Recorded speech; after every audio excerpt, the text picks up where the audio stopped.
Welcome to Bigfoot Society. If you have Bigfoot activity to report from the same areas discussed in this episode, please reach out to me directly after this episode.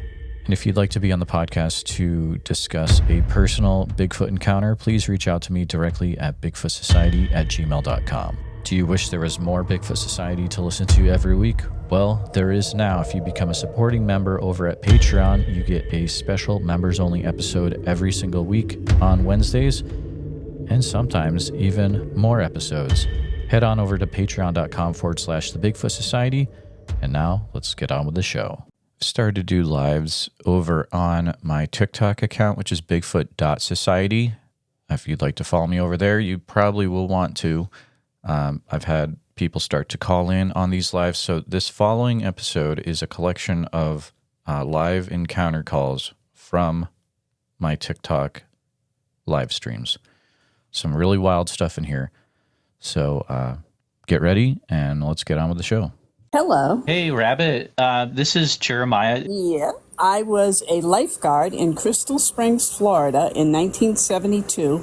Had just graduated from high school previously, a year before in 73. And I was walking along the, it's like a river behind the Crystal Springs area where you go to swim. And my friends and I were sitting around getting ready at the riverbank, and all of a sudden I had this horrible smell like skunk cabbage, like we have up here in New England. And I'm like, you guys smell that? And they were Jimmy and Eddie were the two friends I was with. And Jimmy goes, yeah, what is that? You need a bath. And we were just joking back and forth. And I said, no, really, that's really gross. What is it? It smells like skunk cabbage. And then Jimmy was wandering around down further trying to aggravate the otters that were playing in the water. So I was looking straight ahead, and all of a sudden, I had this guy with long red hair, like looking from behind a tree back at me. And I was like, Jimmy, stop rolling. Jimmy, look. And he goes, what? And I go, look. And he looks up and he goes, they are real. And we just stood there and he looked at us, didn't make any noise, kind of stepped backwards first, then turned to walk away. And he took about 2 steps, and honest to God, he had to been 20 feet away in just those 2 steps. And then when he turned again, he looked at us again and then just ran off. Really long, reddish brown hair. And I'd say he was probably about 8 to 9 feet tall. Did you notice any, do you remember any specific details about the face? Were you able to get a good look at the face at all? His eyes and where his nostrils were. Everything else was covered in hair. I couldn't even really see his mouth very good. But then again, he was also peering out from behind a big, huge cypress tree. So it wasn't like he was standing there, here I am, you know. The parts where there was not hair covering the face, did you notice like the color of the skin or texture of the skin at all? It was like a, kind of like a, I want to say black with like a gray covering over it. You know what I mean? It was like a coating over it. It wasn't totally like thick black. It looked like it had like a sheen to it. Almost like it was putting lipstick on or something, but it wasn't lipstick. It was his nose and his eyes. Gotcha. You saw the eyes too, correct? Deep set and about not, they're a little further apart away from his nose, what I think where his nose was, than ours. And so the eyes itself, were there any white parts to it, or did it have like a pupil, or was the whole thing one solid color? It wasn't real white. It was kind of on the yellowish side. And his eyes, to me, looked like chocolate, really dark chocolate brown. But I couldn't tell you his profile or anything because I just saw him head on. And then when he turned, got a little bit of a glimpse of him, see how long the hair was on his back and hanging off of his butt and his thighs and stuff like that. But it was when he ran, I could hear the boom, boom, boom, like that because he was so heavy. And then, of course, we were like, let's get out of here before he goes gets his friends. Because we were young. I was like 17 years old. I'm 69 now. Did you just hear him run, or did you see him run as well? We watched him run away. He turned and stopped, and then he looked at us, and then he started running away. But his run wasn't it wasn't like a run like us. You know how we're like bump, bump, bump, bump, bump, bump like that. He had such a big stride. It was like boom, boom. But I don't even think that was a run for him, to tell you the truth. I think he was just like going away. You know, it wasn't, but it wasn't a slow walk either. He did like go up in the air a little bit, like he was running. That's why I say he was running away. How much ground was he covering with each let's say, you know, with each bounding run? Yes, he only took 2 steps away from us, and that was, let's see, let me try. Like I said, 20 feet, but it was really way more than that, because he could take 10 feet with just 1 step between the 2 legs. So I'd say, Gotcha. I would say like an average driveway length after 3 steps. That's how far he was away from me. That's how big his. Did you notice anything off about the arms at all? Just that they were longer than what they're longer than ours. You know what I mean? Like they came, like the ends of his fingers came down to the tops of his, past the tops of his knees, where his knees would be. But he was so heavy. It was really hard to see detail. Like I couldn't see a kneecap. I could see feet, but not well, because they were hidden in kind of like the muddy crap that was on the ground in Florida. I'm looking up Crystal Springs on a map, and it looks like it's actually in relatively close proximity to a place called the Green Swamp, which is a hotbed for Bigfoot as of this time and current day. Oh, yeah, tons of Bigfoot activity in that area. So that's interesting. And it's Crystal Springs and Zephyr Hills touch each other. Crystal Springs is really kind of like a part of Zephyr Hills. So, and I was in a private. It was a private place where you could go and pull up and swim, and they would charge you like $3 for the day, and that was it. But an old man and woman owned it, and it was set up really nice. It was safe and clean and everything, but it wasn't like a big attraction or anything like that. It was just basically a natural spring hole with a bunch of springs coming up. I mean, sinkhole with a bunch of springs coming up. Did you ever hear of any other sightings in that area while you were down there? Not the area, but I have up here in New Hampshire, where I'm from. Oh, really? Would you be able to? Do you mind sharing those? I wasn't there. I had just hear from people that have seen them up in the White Mountains. So they like to holler. From what I understand, they like to holler a lot, and they like to bang on trees. That's what Absolutely. About all I got for you. I hope it's some help. Rabbit, that's incredible. Thank you for jumping on, and I appreciate. I mean, there's another spot in Florida now that we can add to the map. So I appreciate you coming on and sharing what you experienced. No problem. My pleasure. Have a good night. You too. Hey, Jacobs. I do pipeline integrity work, and I follow pipelines everywhere. And I've been an avid woodsman my entire life, and it wasn't until I think it was 2012 when I first ran into them. And I don't know, I was somewhere around 35 years old, something like that. And I was followed for 7 days throughout the Castaiche National Forest. And it was life-changing, I wasn't out there hunting Bigfoot or anything else. I never believed in Bigfoot, Sasquatch, or anything. And I tell everybody, seeing is believing. I've told my story. A lot of people, you can believe it or not, but, I just documented what had happened. I've got, like a 5-part series on TikTok with some of the footage that I captured. And Castaiche National Forest looks like is down in Louisiana, right? Yeah, absolutely. I called the BFRO and I spoke to a lady. She's like one of the, she's a volunteer there. And at the time, that show on TV, Matt Moneymaker and those guys, they actually wanted to come down and, check out my story, but they were in Australia. So they sent another investigator down. He came down and we spent hours, talking, and trading stories. And the fascinating part is I learned so much about what might have, attracted him, to find out what I was doing. because I use some equipment that transmits a low frequency signal in order to locate the pipeline. And he believes that's what brought him in. And from my best account, I believe it was a family. And from what I seen, there was another guy with me. He's seen more, but I seen 2 adults and 2 juveniles, and the juveniles stood approximately, 8 foot tall. Where another guy that was with me, he actually seen some, and we have references because of the markers on the pipeline. The markers were 8 foot tall, and he estimated these things to be 15 foot. Yeah. It scared him so bad he wouldn't come back out on the job. You said there was a part when you were followed for 7 days, you were saying? Correct. We walked during the day, and when we first entered the park, that's when our encounter occurred.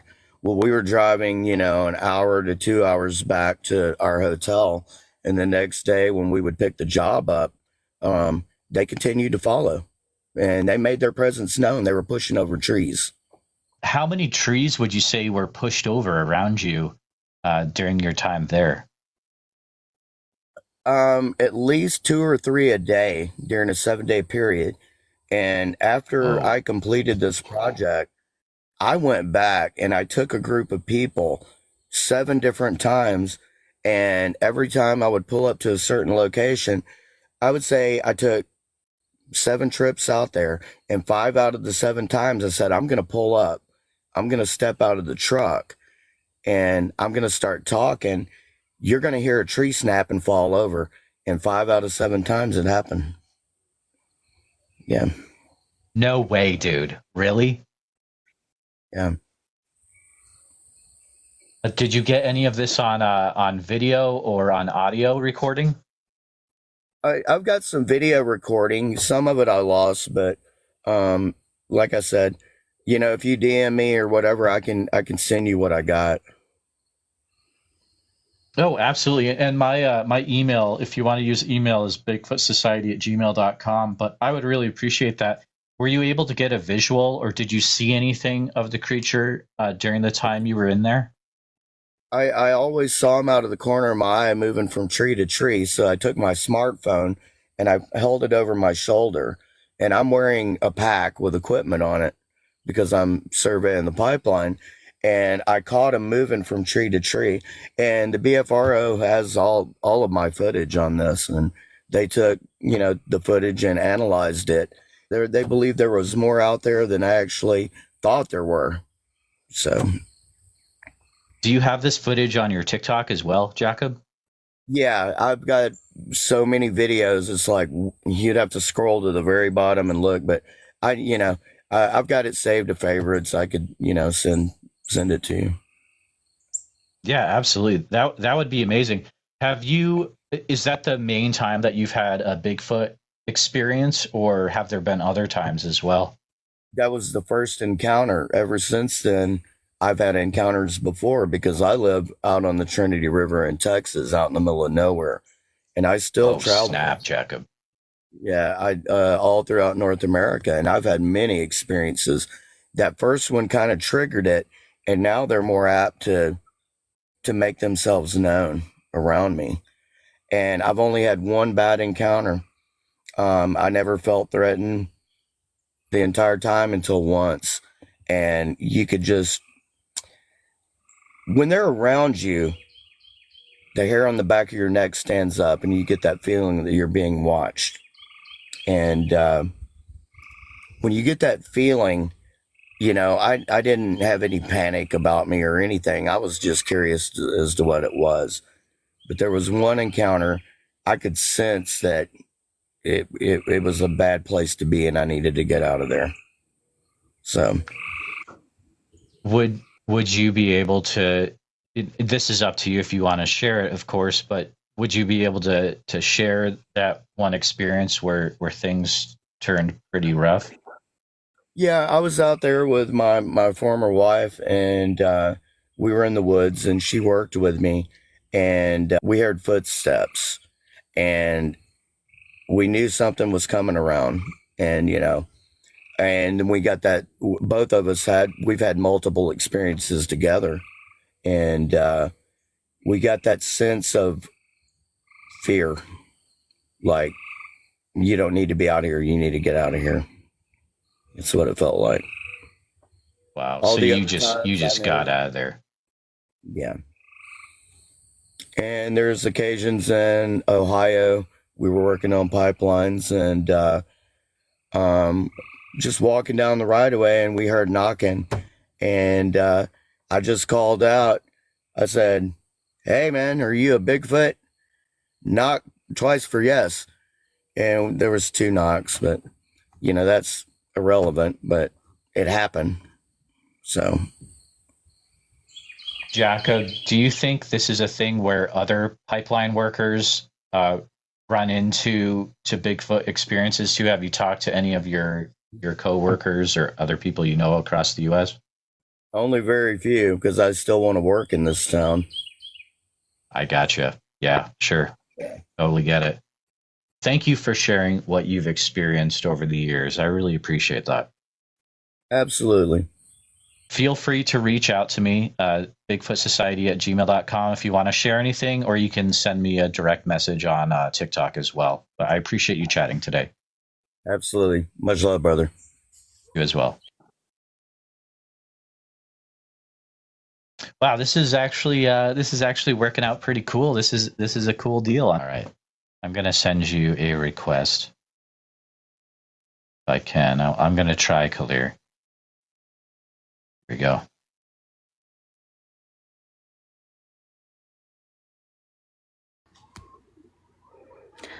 Just go ahead and call me Kelly. All right, Kelly. Very good. Go right ahead.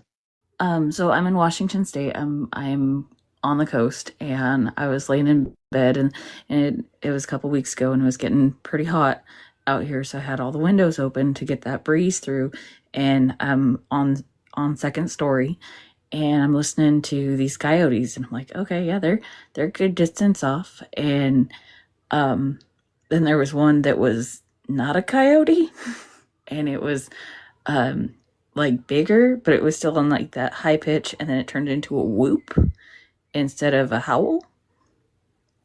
Wow.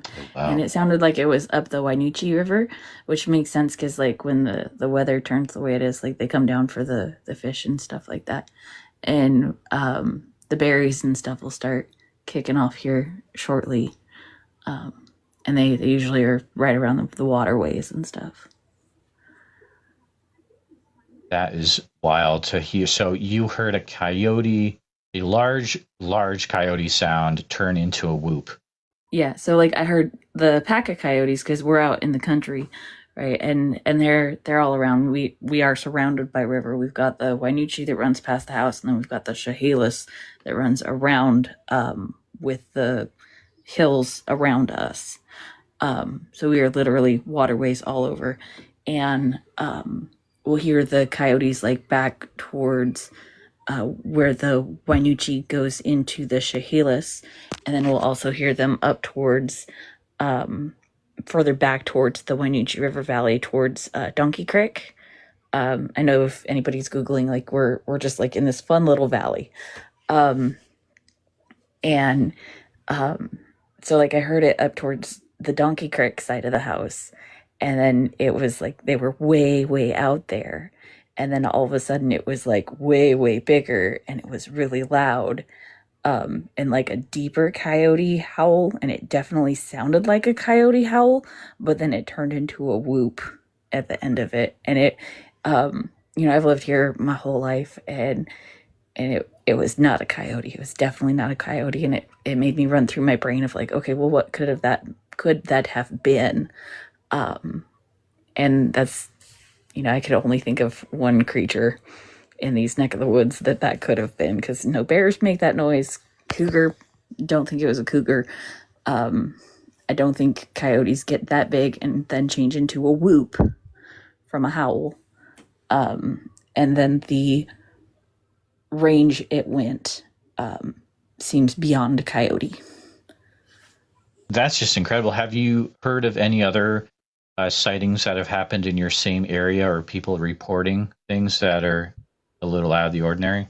Oh yeah, yeah. I've messaged you before about my dad. He was out in the woods when he was a kid with his dad, um, and he's just been busy, couldn't share stories directly. But he's, Oh, um, I know who you are now. Yes, yeah, totally. Oh yeah, man, those were crazy. yeah. So the kid on a skidder trying to build a road with his dad back in the '60s, and then a stump stands up, and he's like, "Oh, okay, throw that thing into the highest gear you can to get out of there." Um, and then like my favorite one is my uncle before he passed. He was coming down from Forks somewhere like in the Washington State Peninsula, and he was coming back towards Hoquiam, and he saw what he thought was a bear, and then he was like, "Wait a minute, that is not a bear," because the highway out there coming back from Forks is too wide for something to make that big of a pass that quick over that highway in like two strides. I would always love to talk to him sometime in the future if he's ever up for it. That was my first like, oh hey, I definitely heard that. That's definitely what I've heard personally, because they've always been like surrounding stories and things that you hear growing up from people that work in the woods or work in the forestry industry that are out there on a regular basis and are in their neighborhood. And then the other stories from grown-ups as I was growing up in this neighborhood, the older lady that saw the furry man out in her driveway or whatever, and then they saw or prints in the snow the next day. Just I could literally see that house from my house sitting where I'm at now. I can see that, across the field. So they're Wow. So around. it sounds like it's been a part of your entire life at different points for sure, which is just incredible.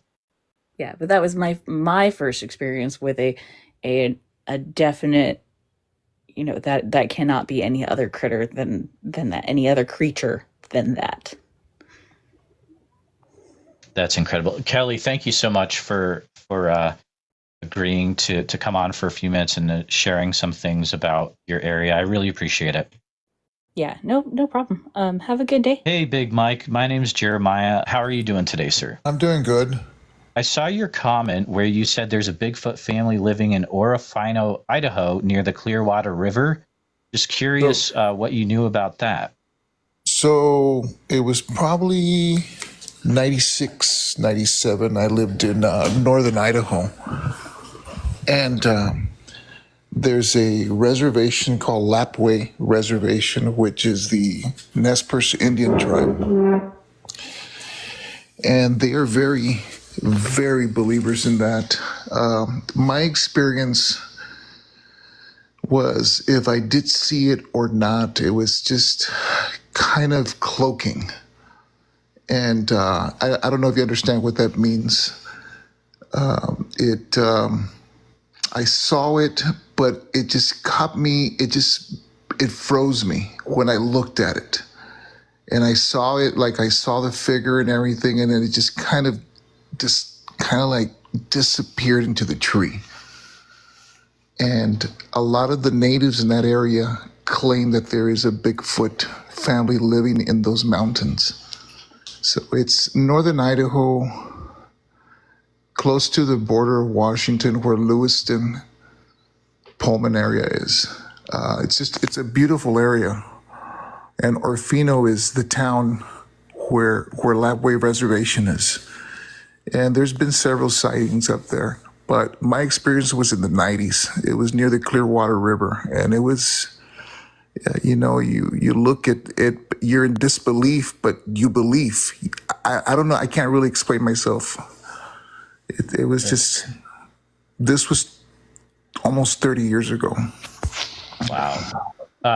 Most people, when they talk about what you kind of experienced, they say it was similar to the movie The Predator, when you see something kind of shimmery but not really there. Is that similar or not really? No, yes, something like that. But I did see a full figure. I'm talking about 7 feet, 8 feet tall. and it kind of like a brownish, blackish look. It was, I mean, you talk about your blood just going from your head to your feet. And, it's just an experience I'll never forget. Were you able to get a good look at its face when you had that look at the creature? So the face was more human-like, I would say. I've heard other people talk about ape faces. This was not like that. It looked more, it was kind of far off, but it looked more like a long-haired hippie type of man look. That's what I saw. Like the big beard, kind of like a Kenny Rogers with dark hair look type of deal. All right. But it was, once you see something like that, you can't unsee it for the rest of your life. And people think I'm crazy, but, you go out there, they're out there, man. How long would you say the hair was from what you remember? It was long, it was a very shaggy look. In fact, I had a Chow Chow dog that looked kind of like that hair, but it was like a long hair, like I can't explain it, long hair, kind of like a Yorkie look. I don't know if you've ever seen a little Yorkie dog with a long hair. Sure. Something like that, man, And it wasn't apey looking either. It looked like a real man, I see a lot of people make comments that they see them in Tennessee, Kentucky. I don't believe that to be true. In my opinion, I think they're more towards the Pacific Northwest, Alaska. The some of the research I've done is that they're a lot bigger in those areas. But I'm kind of skeptical, about Texas and Kentucky, Tennessee, Missouri, Mississippi. I don't believe there's anything like that out there.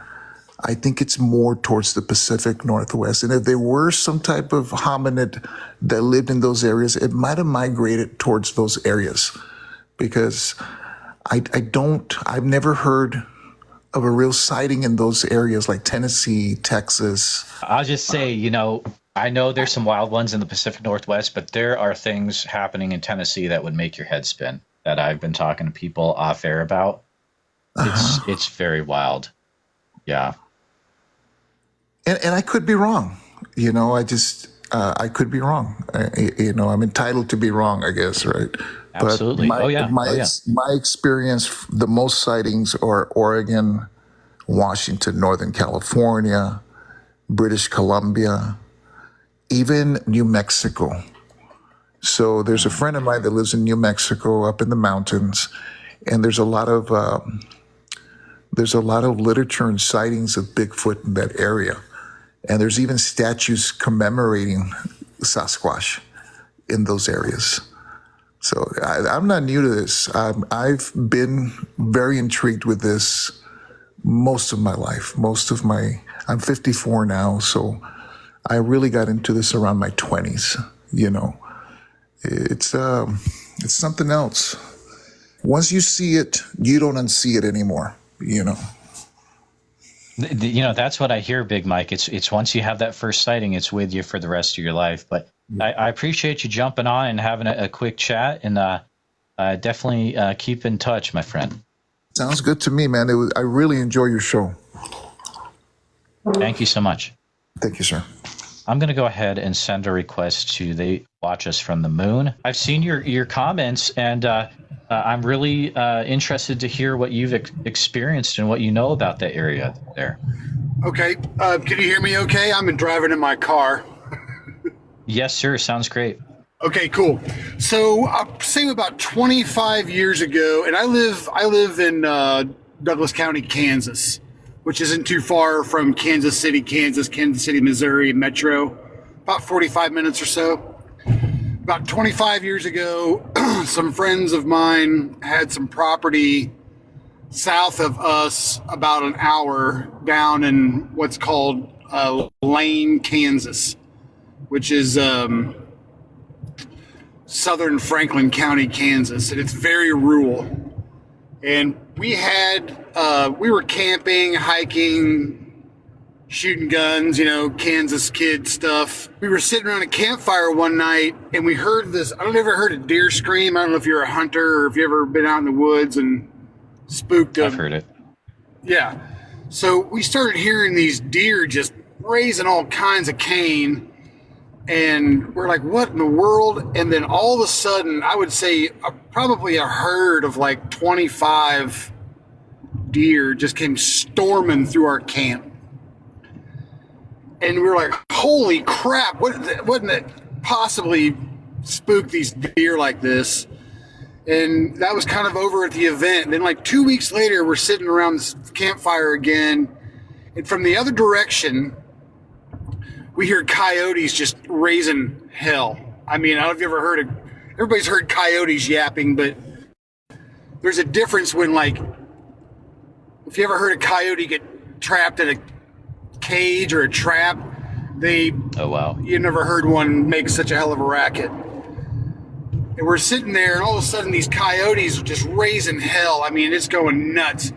And probably 30 of them, again, just like rush right through our camp, over the fire, around the fire, paying no attention to us whatsoever. And we're like, what in the crazy is going on out here?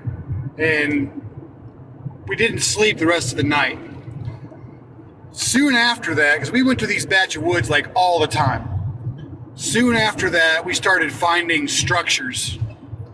X's and benches and the sapling bows. They tie them into another tree or they tie them into stubs or whatever. And time went on, and this went on years and years, where we were finding these structures. 8-9 years ago, throwing things at us. We'd be in the campground at night and acorns would hit you square in the head. Ting! I mean, acorns don't fall horizontally with velocity.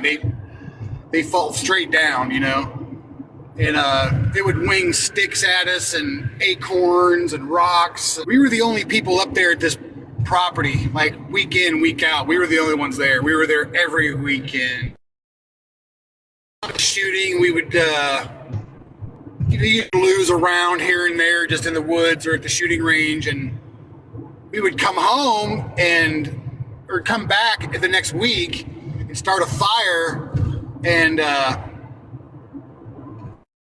all the rounds we had lost all over the woods were placed in a fire pit, stuck down deep into it, and we'd light a fire that night, and off, rounds flying by us. Nobody else up there. It's too rural. Nobody lived up there. Nobody had permission to be up there. We ran off a few poachers every once in a while, but poachers don't put live rounds in fire pits. They don't take the time, I mean, but then we started seeing them. There was a couple of them. We noticed there was probably a couple of 3 juveniles and some bigger ones. And it was only the juveniles that you would see, but there was evidence of the big ones, like huge limbs. We would hear huge limbs being snapped off in the middle of the night. And we'd wake up in the morning and there'd be X's on the trail, like where they had set up structure X's on the trail and snapped them out of trees like 15, 16 feet high up out of the trees. And this isn't in the Northwest. It's in the middle of Kansas. There's a lot of stories. Have you ever looked into the area called Monkey Mountain, which is north of Kansas City? No, but I've looked into the stories about the Shungana or the Meredithine River caves, and there's a lot of stories there too, and that's not too far off from where you're talking about. I'm not aware of those. Would you be able to share any of that? I don't have a lot of experience with the Meredithine caves, but I've heard stories about sightings down there. On the riverbanks, there's actual quicksand down there, which I've never run into past the 70s cartoons, but there is actual quicksand down there in the river bottoms, in the Meredithine River that runs from Kansas into Missouri. And I know several people that have had sightings on those riverbanks down there, but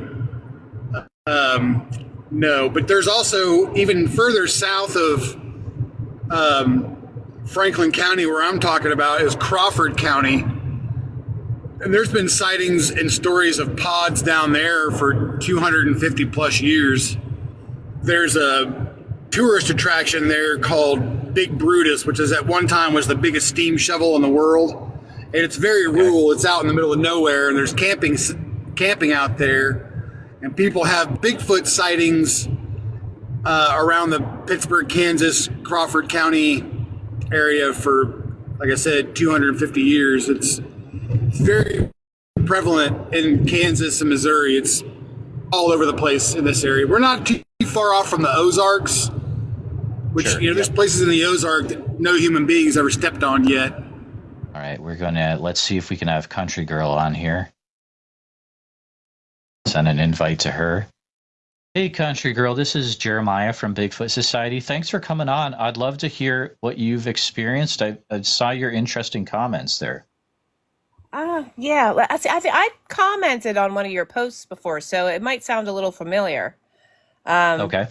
Let's see. Well, actually, I have had more than one experience. The first one, I've never seen one, but I have had two, I guess you want to call them encounters. The first one, my dad and I had built fence for my sheep. And we were building the fence, and we came across a section that I thought, was like a deer trail, because it was obviously a trail cut through the right-of-way. It was an obvious path, and we didn't pay any attention to it, covered it up, and just went around. And this was right around Father's Day a couple of years ago in June. And that night, I was in bed, and something hit my house. That pictures fell off of the inside walls. I was just about to go to sleep, and that woke me up, and I'm running around and I'm looking, because I have no idea what happened. But actually, the first time it hit, it was just a thud. The second time is when the picture, not on an outside wall, but on an interior wall, an inside wall, a picture fell off the wall. It was that hard, whatever hit the house. I went outside, looked around. There was nothing. I mean, there was no limbs. There was no wind. I have no idea. I mean, that could be my only guess, that we covered up the path and it was not happy. And then let's see. What area? Can you share like the county and the state? Is that possible? Armstrong County, Pennsylvania. Okay, thank you. Mm-hmm. And it is, let's see, near Keystone Dam. There's two Keystone Dams. The one that's near me is between Indiana and Katanning, Indiana, Pennsylvania, and Katanning. That's near Keystone Dam. Now, my mom, actually, I think it was maybe like 2 weeks after that happened, she woke up in the middle of the night and walked out to her kitchen to get a drink. Now, this is just half a mile down over the hill from where I live. And she saw one standing silhouetted in the window. It was standing at the window, and she completely saw it, completely silhouetted. And, it scared her. And she woke up my dad, and then came out and it was gone. And then let's see, I think it's been about a year now. This is a story that I recently that I commented on a post, that I was up late. It was about June or so. It was close to June. And I was up in the barn. I had a baby goat that was dying. He was twisted and was dying. And I didn't realize he was twisted. and I had been up doctoring him all evening, and it was probably about 3 in the morning or so. And I stepped out of the barn, and I was frantic with him because at that time I still thought he was just bloated, and I was running down to the house to get more baking soda, and I heard a whoop. It was plain as day, just off in the distance, just whoop. Oh, wow. And I was frantic and busy with the goat, and it didn't really register what it was that I had heard at the time. And because I ran down to the house, got what I needed, came back up. And as I was going back into the barn, I heard another one, just the same whoop. And I'm like, is that an owl? But I was too distracted and went running back into the barn to be with the goat. So yeah, it was like 3 in the morning, and it wasn't that far. It wasn't, that is absolutely wild. Did you ever try talking to neighbors around the same area to see if they've been experienced things as well, or? No, not really. Okay. Sometimes, well, there's an older gentleman that lives down the road, and you kind of take what he says with a grain of salt. He has said he's seen some things, but then he also said that he saw a creature that we nicknamed werepig because just the way he described it. I'm curious about this. So werepig, what's up with that? He said it was like a dog, but it had the face of a pig. So, Really? so I'm not sure. Yeah, he would have some wild stories. So we were just kind of like, oh okay. But that's not what he called it, but we nicknamed it werepig. He didn't have a name. He just described Gotcha. it as like a dog with a pig face. Sure. Yeah. Sorry, go ahead. Let's see. My nephews, this was a few years ago, because we, like I mentioned, the Keystone Lake, our road down at the bottom of the hill is the overflow. The overflow comes down and connects with Plum Creek and runs. And at the time, my brother lived in a house not too far from right there. And my family, we all lived pretty close. My sister lived about 2 miles up the road from there. And we were down at my brother's house for a picnic. And my nephews, who, let's see, there was 3 of them, and they were about 14, 15 at the time.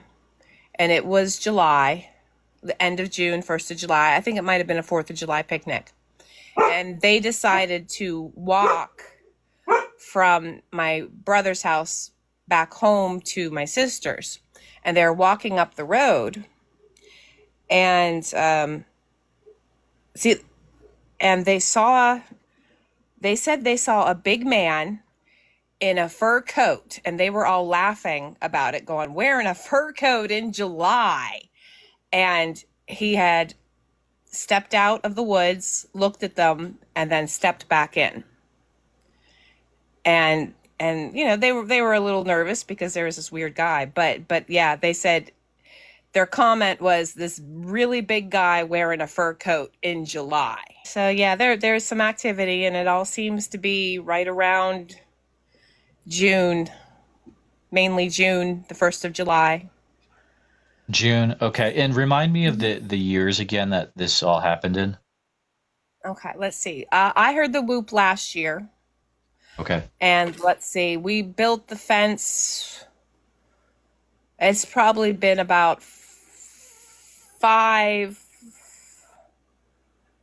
to 7 years ago we built the fence. And Gotcha. my mom and so that happened at the house, and then my mom also seeing the one in the window. That's wild. Well, man, thank you for sharing, and please keep an eye out for werepig, because werepig's out there. Yes, so. We have been looking for werepig. That's the scariest thing of all. But I'm actually seeing in the comments that Linda has a sighting about 40 miles away from the location you were talking about. So I appreciate you calling in. I'm going to try to see if I can chat with Linda next to see what's Sure. going on. Sure, I enjoy your show. Let's try if I can get Dresden on here. Hey, Dresden, I see that you put a comment in there that you've had something interesting happen in Washington State. Yeah, about like probably an hour north of Seattle, up in the islands there. I used to walk my dogs at night really late, anywhere from like 10 p.m. to 2 in the morning out there, and it's in the middle of nowhere, just total pitch black. There's a couple street lights. There's like one little store. Anywho, I'm walking the dogs, and I'm coming down toward this little store, and there's no lights anywhere. I'm probably 300 feet, probably 200 feet away, maybe 150 up this hill. And like the only street light around is down the hill from me by this little store. And so I'm walking down toward that light, and this figure walks in front of the light. So the light must be like 15 feet behind it. So I can't see any color on it. I just see a black outline because the light's behind it. It looks like maybe it was 6 foot tall. All I saw was black, and it froze. It was walking across the street. So there's woods on the left, woods on the right. This thing was walking across the street, and it froze right in the middle of the street. I don't know if it sensed I was there, but I froze with my dogs. We were not making any sound. I was probably 150 feet away, just watching this, like, what is this thing? And it froze for a little bit in the middle of the street, and then it kept walking to the other side of the street. And this is where it got weird to me. I was like, okay, it's just like a person out. I was like, even though that's rare to see a person just randomly walking 2, 3 in the morning out in this area. When it got to the side of the road, it dropped down to all fours. That's what freaked me out. Like when it dropped down to all fours, like its body was probably tilted a little bit upward. It wasn't quite like an ape or anything, but like its arms must have been really long for the way it was, like the way it was standing, able to stand on all fours. And it didn't keep walking the road. It scurried up this embankment real quick and ran off into the woods. I was like, what? I was like, that was really unlikely to me to be I don't know what it was. Part of it's just like, you have to be there, and just like the feeling that you feel from it and all that stuff that goes with it. But like, it was crazy because when it dropped to all fours, and it's like torso should have been way lower if it were a human, but it wasn't. And it just super quickly scurried up the side, like this 15, 20 foot embankment into the woods. I was like, what? It was so bizarre. And the thing moved so like fluidly, like it moved like a dancer or something. It was crazy. Did it make a movement almost like maybe it was a spider crawling on the ground? I don't know if I'd say a spider. Okay. More like some kind of humanoid, but it just moved. Like when I saw it walking upright, it was just walking I don't know how to describe it, very smoothly. And then it scurried up the embankment like an athlete. Like if it was a human, then it was like some super athlete that did that. Well, that's one of the weirdest ones I've heard for sure. Are you able to share what county this is from? Yeah, Kameno Island County. Kameno Island. Okay. Oh, so that's way up there. Yeah. Yeah. It was just so bizarre to me. It was like, it just felt so unlikely that it was a person, especially the way it moved, and then when it dropped on all fours and scurried up a hill, versus a person would have just kept walking. Super weird. It really freaked me out. Have there been other strange sightings in that same area you're at as well, or? I haven't looked into it. I don't know. Okay. I know. I listen to various Bigfoot channels on YouTube and stuff. I know Washington State and that whole area, in Canada up north too, gets a lot of sightings, but I don't know specifically about where I was at. Wow. Well, thank you for sharing what you saw. One of the weirder ones I've heard. And if you do hear anything else, you're welcome to reach back out again, Dresden. Yeah. What's your YouTube? If you search for Bigfoot Society, 2 words on YouTube, you'll find it. It's got a pyramid logo. So yeah, I'll come find it for sure. Thanks for having me on. Awesome. Yeah. Have a good one. You too. Bye. All right. Let's see. So, we're going to go until my battery dies, which it's at 20% right now. And I can't plug it in because of this microphone setup, because my iPhone it's a piece of garbage because the microphones are dead. So, anyways, it's a whole deal, guys. I need to get a new one. Linda, I'm going to try to reach out to Linda again here. Hear me? Hey, Linda. So you were saying that you've had an experience about 40 miles away from Country Girl? I did, yes. I had just gotten home. I had my daughter with me. I had her in the car seat, took her out of my truck, walked up to the steps, and sat down because it was just dusk and it was a beautiful sunset starting. And I was just looking around, and looking at her in the car seat next to me, and every hair on my body just stood up. And it scared me. So I started looking down across the street, which was probably not even 20 yards from me, in the V of the tree. I could see it. And the first thing I always thought, if I ever see one, I'm going to try to communicate with it, this, that, and the other, because I want to know. No, it was fight or flight, instant and instinct with my daughter. I picked her up in her car seat. I went in my house, went straight upstairs, locked my doors and everything, and didn't come out until the next day. And I live on a cul-de-sac right there. And from that day forward, I always parked my truck going down or turned around the turnaround and where she was. And it was a female because she turned sideways and I could see her breasts. And from that day forward, I did not park my truck going up the street because that's where she was standing in the V of those trees. So I always parked going down the street. Now, there was other instances there. Are you familiar with Joy Dog Food? It was a dog food company. I'm not. And also, can you remind us of the county that this all happened in? This was Allegheny County, Oakdale, PA. Okay. Thank you. Okay. Their Joy Dog Food Factory was in Oakdale.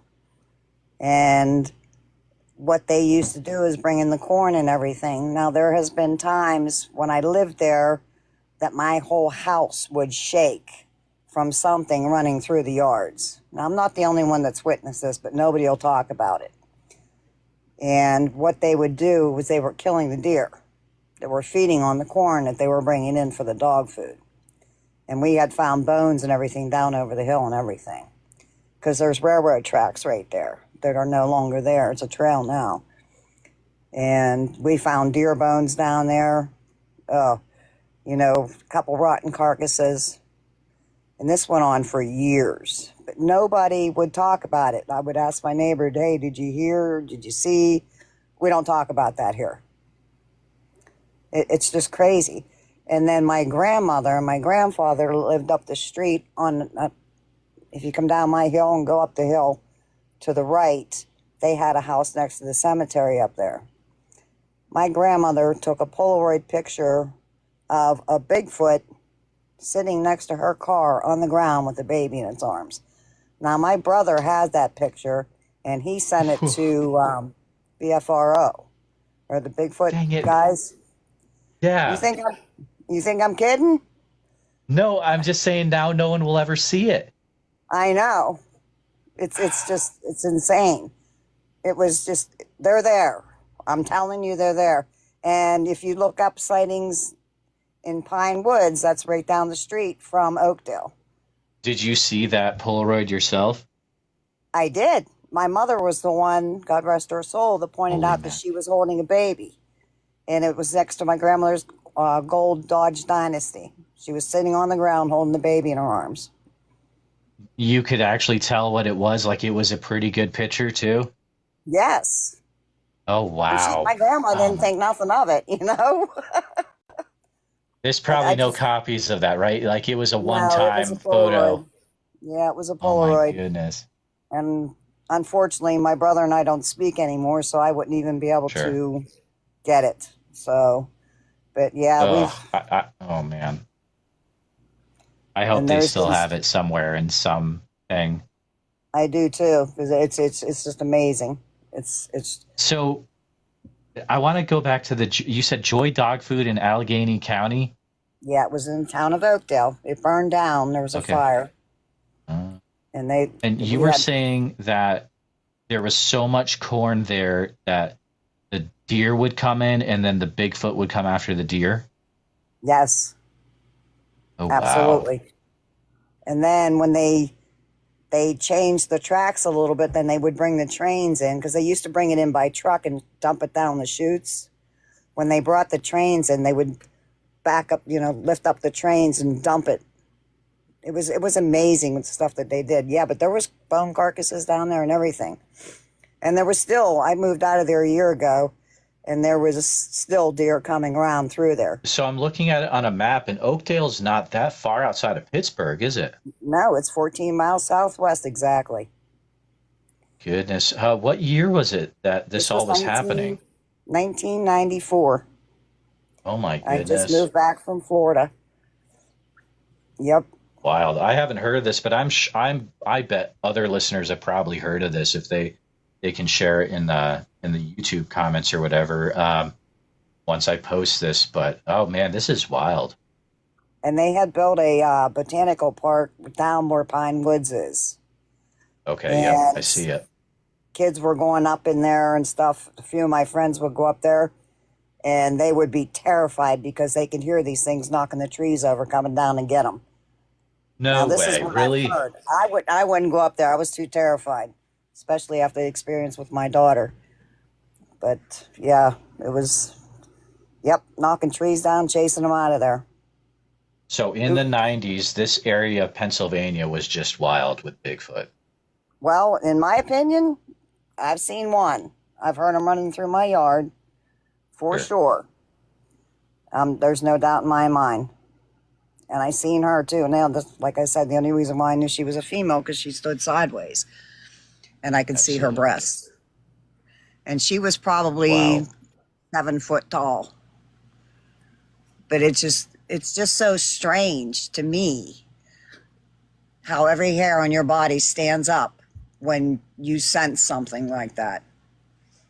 Have you ever had an encounter? I want to ask you. I've had something close, but before I talk about that, so. You said you felt your hair stand up. Did you look to see if your hair was actually standing up, though? Oh, it was standing. I could see the sun was setting. Okay. Okay. I didn't look at my daughter at that point. I didn't know if the hair on her head was standing. And I wasn't, I was more concerned in getting her out of there. Wow.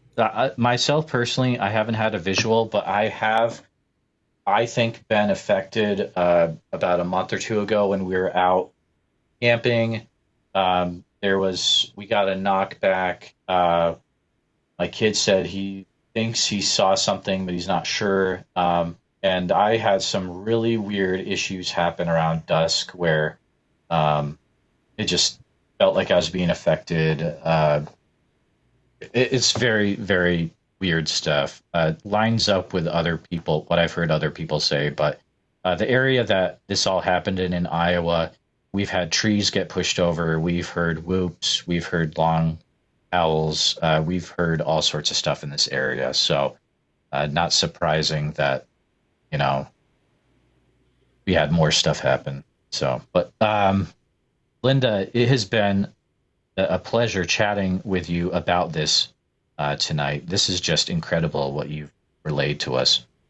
It's amazing. Like I said, you always want to try to communicate with them, but it was fight or flight with me. I'm emotional right now because that's what it was, fight or flight. And probably because I had my baby, Absolutely. It's a different story when you have your baby with you. Yeah.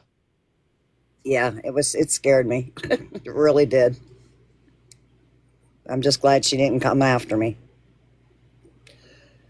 So I appreciate you coming on. Please stay in touch if anything else comes. If you hear anything else or anything else happens to you, please reach out. You can email me directly at bigfootsociety@gmail.com. Okay, Linda? Well, I'm in the Appalachian Mountains now, so we'll see. That's right. Yeah, we'll send a pigeon over, or whatever you got to do. So. You got it. Thank you. Yep, you have a good one. You too. Thank you. Bye-bye. All right, man, we are having a great night tonight. We should be getting the batteries still going, so we're going to keep going, guys. We have been going for 90 minutes, so this is quite the live. Appreciate everyone being here. Some great encounter stories. Big Fish says, enjoyed the podcast tonight. Thank you, Linda, for sharing. If you have a Bigfoot encounter, and I have a few minutes left before my battery kicks out, let me know in the comments if you've had an encounter that you'd like to share, and then I will try to send you a request. But we've been talking to people from Pennsylvania, Florida, Ohio, 2 in Washington, all Idaho, all over the place. Linda says, thank you for letting me share. Absolutely. It's what we're all about here. It's giving you a way to share. Please take a minute to help out the show by subscribing on YouTube, making sure you hit the bell so you don't miss any notifications, and share the episode on YouTube with a friend. Also, if you're listening to us on a podcast, thank you so much. Make sure that you're subscribed, share the show with a friend. Really, it's all about sharing the show wherever you can. If you've had a Bigfoot encounter related to the following or know someone who has, please reach out to me at bigfootsociety@gmail.com or pass on my email. Here's the list.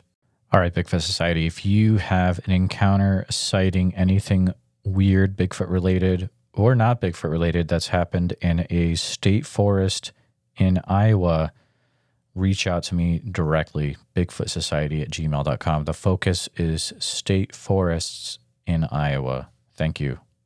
A special thank you to all the Bigfoot Society Patreon and YouTube channel members. It's your support that helps keep the show going, and I extremely appreciate it. If you want to join in the fun, you can join over at patreon.com/the Bigfoot Society. I'll see you there. And again, thanks for listening.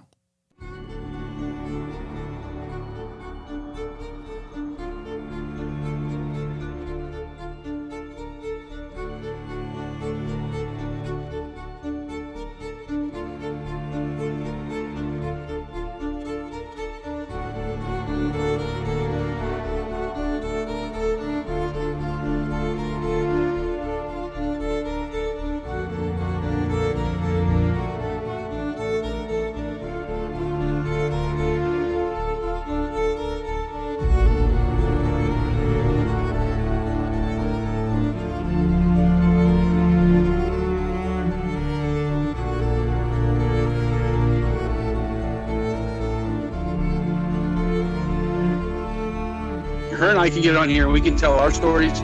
Maybe there's somebody else out there listening that's too afraid to tell their story.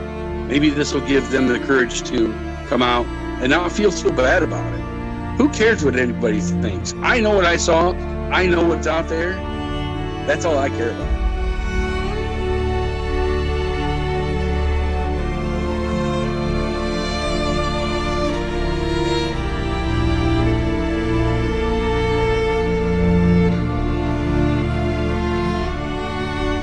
Please let people know. Please let them know. If you ever see one of these things, you need to tell. Because if you don't, then shame on you. You know? Shame on you.